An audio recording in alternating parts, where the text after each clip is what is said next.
Welcome back to Ava Tells You a Story. Today we're diving into one of the most pivotal and electric moments in Pride and Prejudice, the grand ball at Netherfield. So find a comfy spot, grab your favorite warm drink, because the night we're about to relive is going to change absolutely everything for our beloved characters. The day of the long-awaited ball has finally arrived. Just picture it. Mr. Bingley's magnificent home, Netherfield Hall, shimmering under hundreds of lights, with the joyful sound of violins filling the air. For our dear Elizabeth Bennet, the night holds a special promise.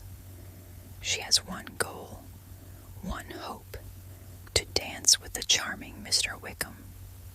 You remember him, right? That dashing officer with the heartbreaking story that painted Mr. Darcy as the ultimate villain, confirming every single prejudice Lizzie already had.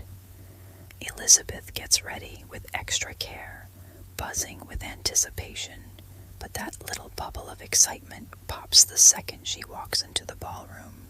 Mr. Wickham is nowhere to be found.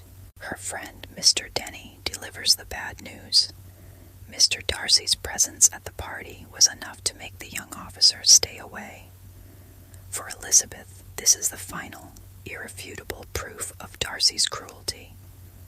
Of course he scared him off, and as if that weren't enough, her evening takes a nosedive. First, she has to endure 2 dances with her cousin, the painfully awkward and pompous Mr. Collins. Her embarrassment then hits a new high when Mr. Collins, completely shattering social etiquette, marches right up to Mr. Darcy and introduces himself without a formal introduction. The second-hand mortification is real, isn't it? Just when Lizzie thinks things can't possibly get any worse, the unthinkable happens. In the middle of the crowded ballroom, Mr. Darcy, the very man Elizabeth has sworn to detest forever, approaches her. He stands before her and without any preamble asks her for a dance. The entire room is stunned. Elizabeth feels cornered, almost trapped, and to her own shock, she accepts. And so, the dance begins. He, an impeccable dancer. She, light and graceful. But the silence between them is so heavy you could almost touch it. Determined not to be intimidated and burning with a desire to put him in his place, Elizabeth decides to break the ice with her sharpest weapon, irony. "Now it's your turn to say something, Mr. Darcy," she says. "I've already spoken about the ball. You could make a comment about the size of the room, or the number of couples." Darcy, with a barely perceptible smile, replies that he is willing to oblige her. She only needs to tell him what topic she prefers. But she doesn't back down. With astonishing courage, she steers the conversation into much more dangerous territory, making a direct reference to his supposed enemy, Mr. Wickham. Darcy's response is chillingly cold. Mr. Wickham is blessed with such happy manners as may ensure his making friends. Whether he may be equally capable of retaining them is less certain. Boom, the tension is palpable. Every word, every glance is a spark threatening to ignite a fire.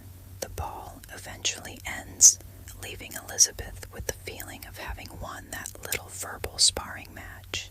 But it leaves Darcy quieter, more thoughtful, and strangely enough, more fascinated by her than ever before. The evening concludes with Mrs. Bennet loudly boasting to anyone who will listen about the impending marriage between her daughter Jane and Mr. Bingley, much to her daughter's horror. And to top it all off, the ever-haughty Miss Bingley sidles up to Elizabeth to warn her that Mr. Wickham is not to be trusted, but Elizabeth, blinded by her prejudice, dismisses the warning as pure jealousy and malice. This chapter, my friends, is the very essence of the book. It is a powerful lesson in how dangerous first impressions can be and how stubborn we can become. Elizabeth is so convinced she must hate Darcy that she rejects any evidence that might challenge that belief. At the same time, she is so taken by Wickham's charming facade that she accepts his story without a single question. How often does this happen in our own lives? We cling to a prejudice because it's easier than facing a truth that might be complex or uncomfortable. Life, in a way, is just like this dance. Sometimes we have to interact with people or situations that we find difficult. If you ever feel a strong aversion to someone or have a fixed idea about something, just pause for a moment. Allow yourself to dance with that discomfort. Ask yourself, am I rejecting the truth simply because it's easier to love or hate blindly? Clarity doesn't always come at first glance. It comes with the patience to look beyond appearances. I hope you enjoyed this deep dive into the Netherfield ball. If you did, please give this video a thumbs up and don't forget to subscribe to Eva Tells You a Story for more literary adventures. Thanks for watching and see you next time.